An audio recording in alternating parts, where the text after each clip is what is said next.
नमस्कार साथियों, मैं अतुल सिंह एक बार फिर आपके अपने चहेते channel basic grammar on Lal Mohan academy में स्वागत करता हूं। दोस्तों, मैं आशा करता हूं कि आप सभी घर पे कुशल मंगल होंगे और सरकार के दिए गए नियमों का पालन करते होंगे और इस महामारी में सरकार के साथ होंगे। तो दोस्तों, आप सभी जानते हैं कि हम लोग पिछले वीडियो में टेंस पढ़ रहे थे, लेकिन कुछ टेक्निकल इशू की वजह से हम लोगों को वीडियो को वहीं तक रोकना पड़ा।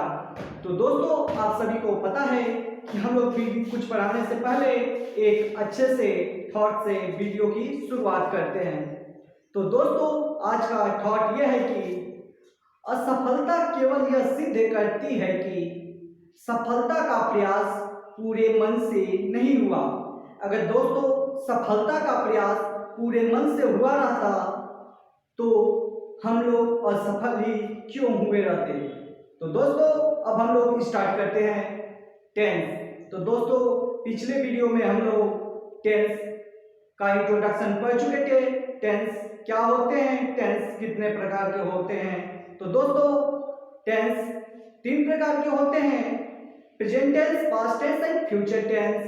इसका हम लोग ये भी पढ़ चुके थे कि ये तीनों कितने कितने भागों में बटे हैं। तो दोस्तों, सबसे पहले प्रेजेंट टेंस का हम लोग यूज करते हैं, प्रेजेंट इंडेफिनिट टेंस को पढ़ते हैं।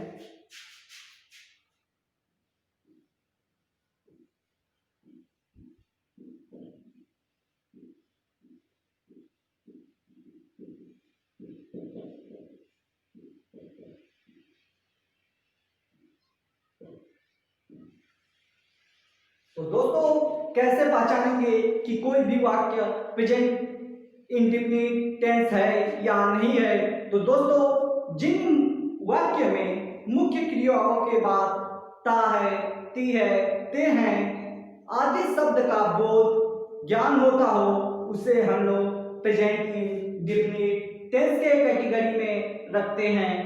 तो दोस्तों, इसका नोट्स हम लोग साथ साथ बनाते भी चलें। तो दोस्तों, इसका पहचान हम लोग लिखें।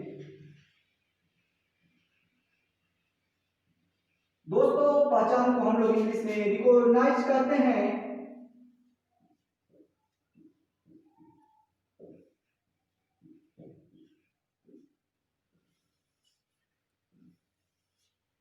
जिस वाक्य में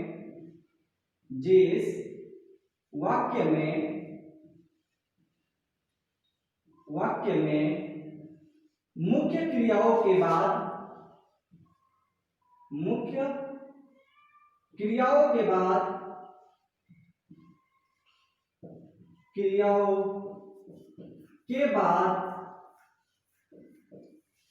बाद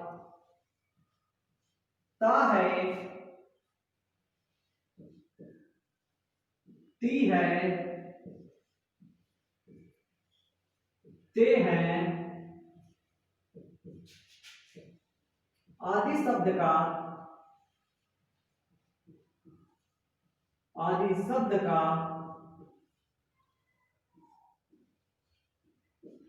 ज्ञान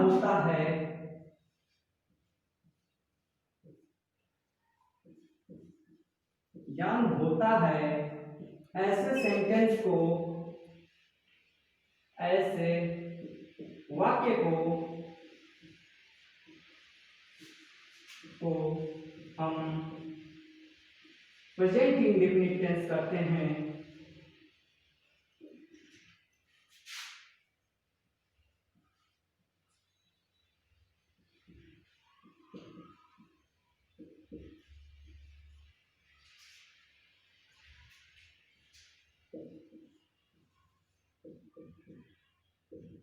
जैसे राम घर जाता है।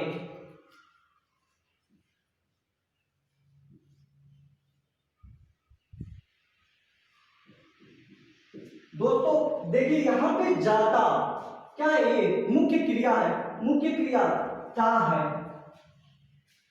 है, आया तो ऐसे सेंटेंस को हम लोग प्रेजेंट इंडेफिनिट टेंस में रखते हैं। तो दोस्तों, इसका स्क्रीनशॉट ले लें, तब तक मैं साइड में हट जाता हूं।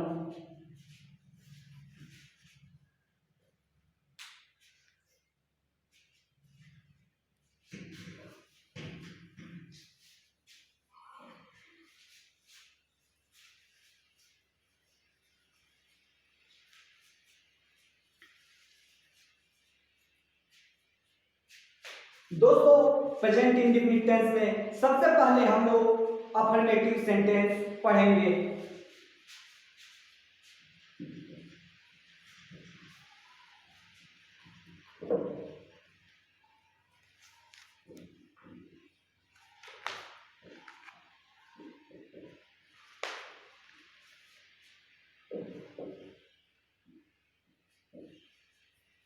दोस्तों अफर्मेटिव सेंटेंस वह सेंटेंस होता है जिस वाक्य में स्वीकार करने योग्य कथन कहा गया हो, ऐसे सेंटेंस को हम लोग अफर्मेटिव सेंटेंस कहते हैं।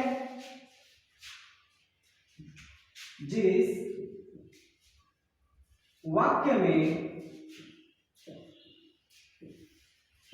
में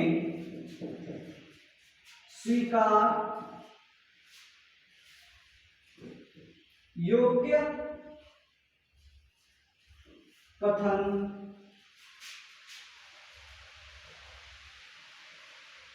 कहा गया हो,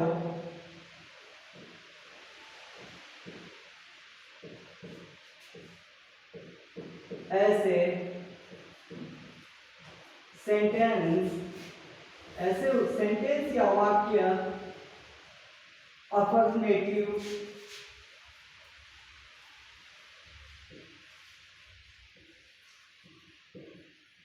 सेंटेंस कहलाता है।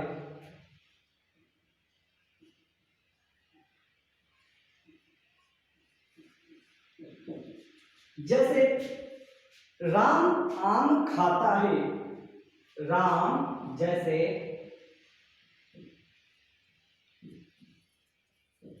राम आम खाता है। तो दोस्तों इसका बनाने, इस वाक्य को इंग्लिश में ट्रांसलेट करने का रूल है,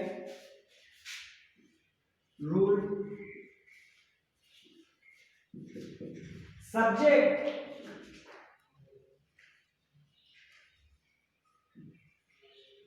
प्लस मेन वर्ब का फर्स्ट फॉर्म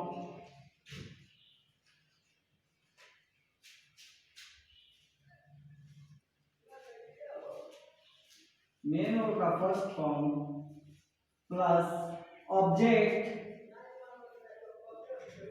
प्लस अदर। तो दोस्तों ये कैसे बनेगा? राम आम खाता है।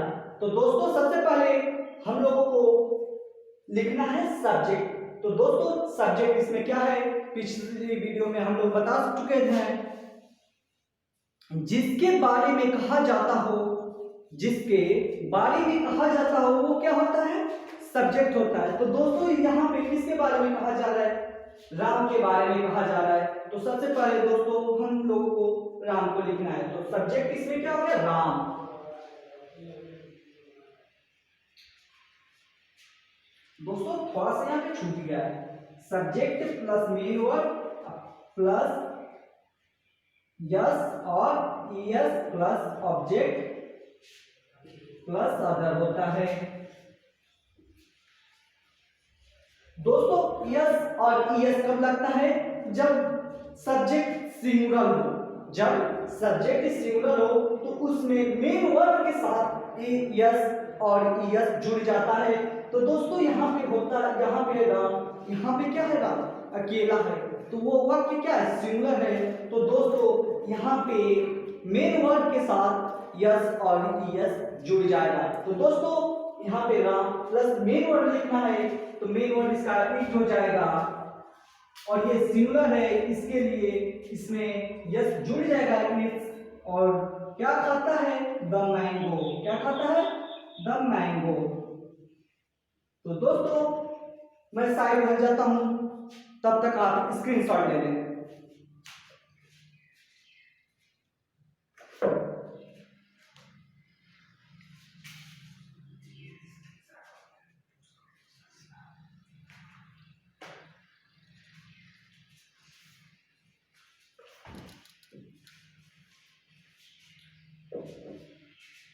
दोस्तों कैसे पता चलेगा कि हमें यहाँ पे यस जोड़ना है और यस जोड़ना है? तो इसके लिए हम लोग पढ़ते हैं कि कहाँ पे यस जुटेगा, कहाँ पे ईएस जुटेगा, कहाँ पे आईएस जुटेगा सिंगुलर में मेन वर्ड के साथ। तो दोस्तों इसका हम लोग पढ़ते हैं। आप लोग स्क्रीनशॉट ले ही लिए होंगे, तो हम इसको मिटा देते हैं।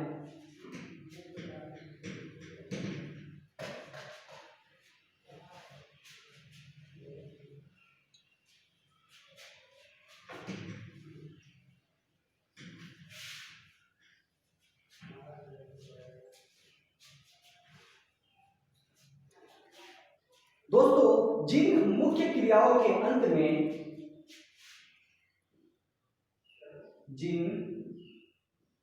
मुख्य क्रियाओं के अंत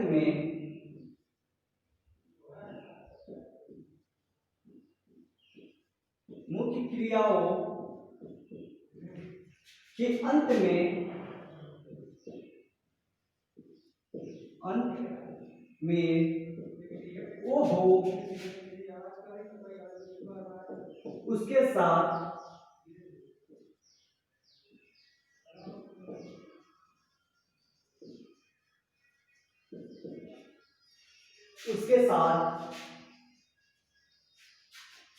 ईएस जुड़ जाता है।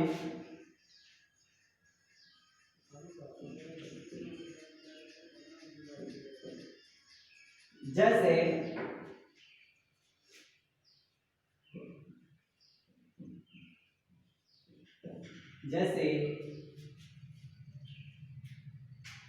गो, गो का क्या हो जाता है? गोज हो जाता है। डू का डज हो जाता है। तो दोस्तों इसको रूल नंबर 1 लिख लीजिए। रूल 1,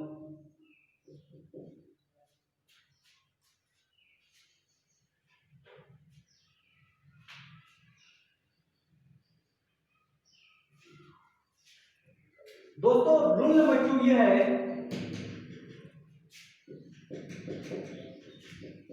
जिन मुख्य क्रियाओं के अंत में कॉन्सोनेंट, जिन मुख्य क्रियाओं के अंत में कॉन्सोनेंट प्लस वाई हो,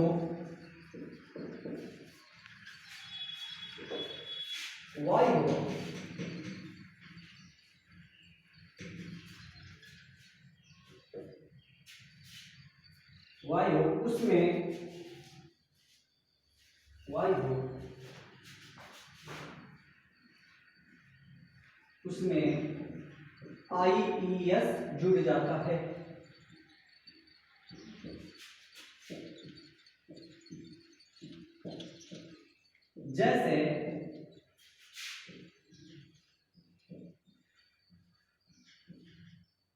जैसे क्राई, मैरी। दोस्तों क्राई का क्या होता है? वाई घट के आईएस जुड़ जाता है।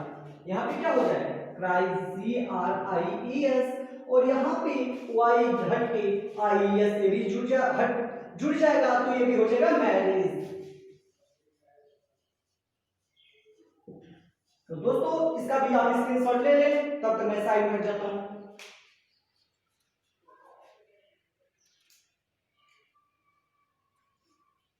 तो दोस्तों रूल नंबर 3 ये है,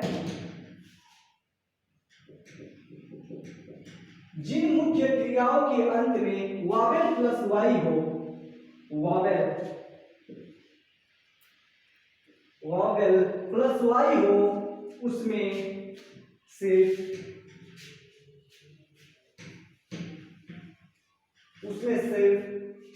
उसमें यस जुड़ जाता है।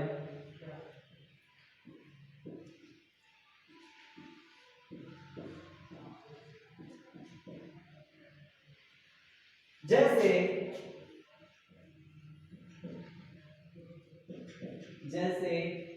से, प्ले।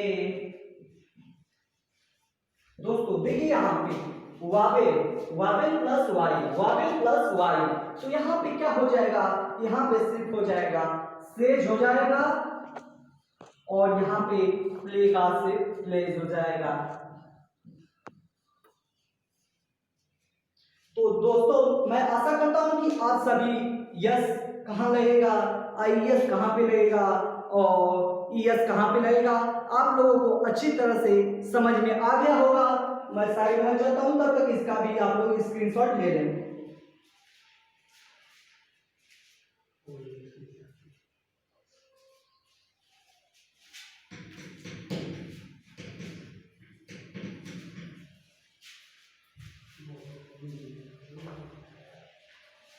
तो दोस्तों चलिए कुछ अफर्मेटिव सेंटेंस पे हम लोग कुछ क्वेश्चन करते हैं, लेकिन सबसे पहले उसका हम लोग रूल लिख लेते हैं।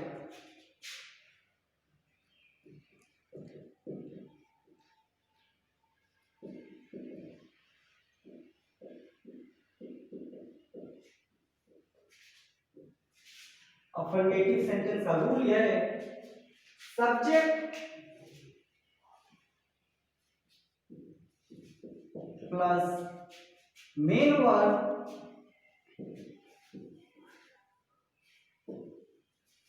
प्लस IES प्लस और ES और yes plus object plus other.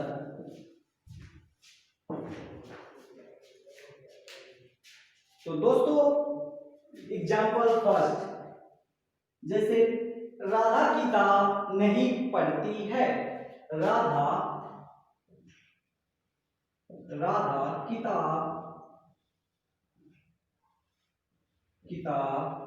दोस्तों सॉरी ये निगेटिव सेंटेंस हो गया, इसका राधा किताब पढ़ती है। राधा किताब पढ़ती है।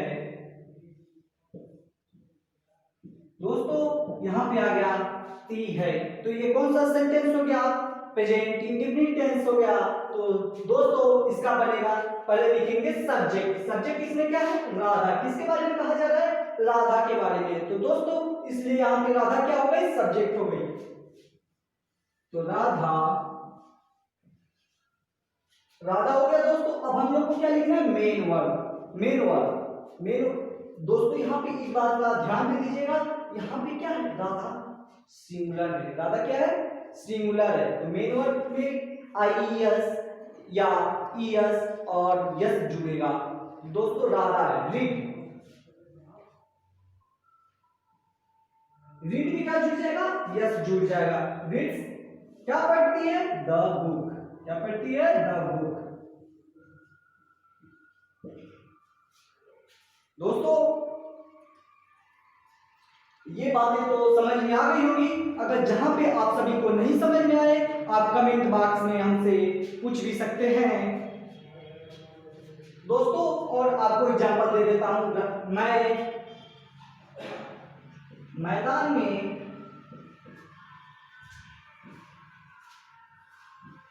खेलता हूं।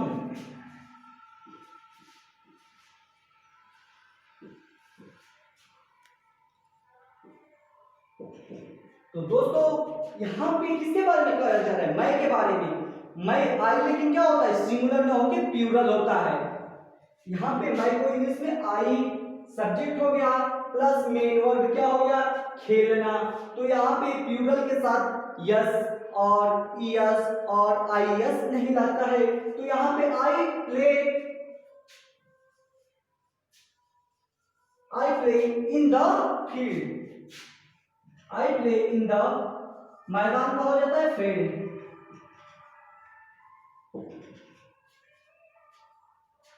दोस्तों और करवा देता हूं आपको एग्जांपल की, ताकि आप लोगों को अच्छी तरह से समझ में आ जाए।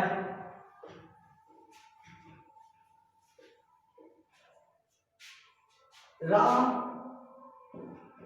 और श्याम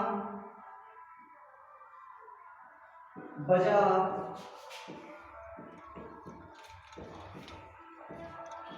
जाते हैं।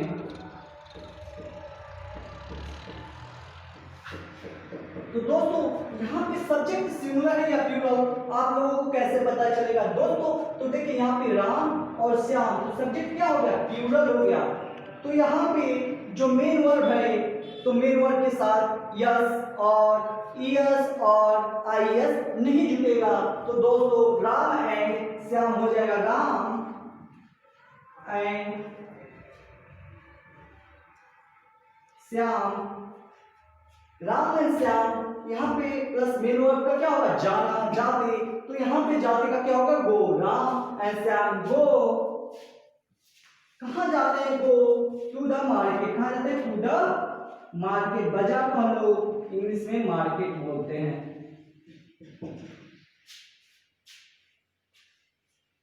तो दोस्तों एक और एग्जांपल ले लेते हैं। वह घर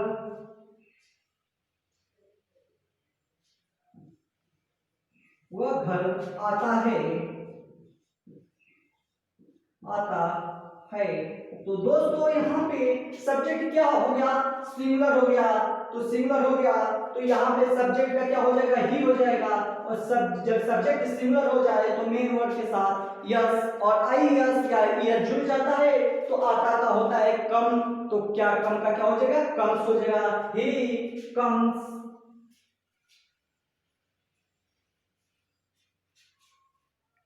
He comes home। कहाँ आता है? He comes home। वह घर आता है। तो दोस्तों मैं आशा करता हूँ कि आप लोगों को अफर्मेटिव सेंटेंस समझ में आ गया होगा। अगर जहां आपको समझ में ना आए आप कमेंट बॉक्स में जरूर पूछें। मैं आपके कमेंट का इंतजार करूंगा और आपके हर कमेंट का रिप्लाई जरूर दूंगा। दोस्तों आप इसका स्क्रीनशॉट ले लें, उसके बाद हम लोग निगेटिव सेंटेंस स्टार्ट करते हैं।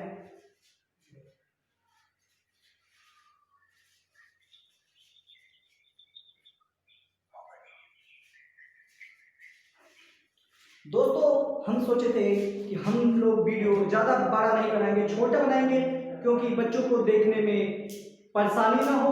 ज़्यादा लंबी वीडियो रहती है तो बच्चे का मन नहीं लगता है। तो दोस्तों आज का क्लास हम लोग यहीं तक रखते हैं। तब तक के लिए जय हिंद साथियों।